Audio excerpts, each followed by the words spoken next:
देखिए, जैसे field IVF की आप बात कर रहे हो, तो हम लोग जनरली बार बार यही समझाते हैं कि फील्ड आईवीएफ होता क्यों है या किस वजह से होता है। तो सबसे महत्वपूर्ण तो एज हम लोग बता ही रहे हैं कि भाई एज का ये है, मतलब जैसे जैसे आपकी एज बढ़ती है तो आपकी लाइनिंग, आपको बच्चे को जो हम बना के, आप ऐसे समझिए कोई खेत है, खेत में जब किसान जाता है तो वो एक तैयारी करता है, पानी डालता है और फिर एक गद्दी बनाता है।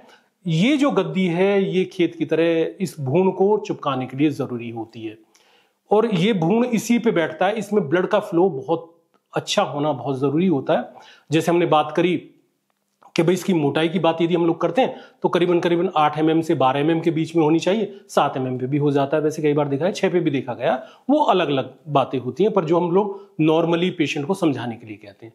तो होता क्या है, उसमें ब्लड का फ्लो कितना है। यदि ब्लड फ्लो अच्छा है आपका तो कोई दिक्कत नहीं होती कंसीव होने में। पर यदि आपका ब्लड फ्लो, मत ये समझिए कि आपको कोई कंसीव ही नहीं हुआ है, तो कंसीव नहीं हुआ है तो आपकी जो लाइनिंग है वो पकड़ने में दिक्कत करेगी।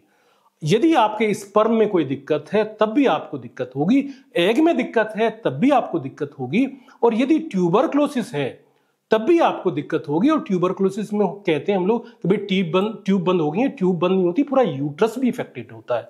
जब यूट्रस इफेक्टेड होता है, लाइनिंग है वो हर महीने बनती है और वो हमारे हार्मोन से बनती है, एस्ट्रोजन हार्मोन से बनती है। तो हार्मोन्स यदि निकलता है अच्छा, और अच्छा हार्मोन्स यदि निकले तो आपकी लाइनिंग अच्छी बनेगी। जैसी आपकी लाइनिंग अच्छी बनेगी, आपका जो हम भ्रूण बना के भेज रहे हैं या नेचुरल भी है, जनरली नेचुरली हो जाते हैं। देखिए, आईवीएफ के लिए आदमी जाता कब है, जब कोई ना कोई उसको दिक्कत है, नहीं तो नेचुरल हो ही जाए। अब दिक्कत है, यदि अनएक्सप्लेन है तो आईवीएफ चले जाइए। यदि कॉज है ट्यूबरक्लोसिस है, बिल्कुल आईवीएफ ना कराएं, पहले मेडिसिन खाएं और फिर मेडिसिन खाने के बाद में अपना 6 मंथ या 9 मंथ का जो भी डॉक्टर बात बताए आप उसको मानिए, बीच में दवाई नहीं छोड़नी है। और इसके बाद में आपको अपना, यदि थोड़ा दिन वेट कर लीजिएगा तो कोई जरूरत नहीं है आपको आईवीएफ के लिए।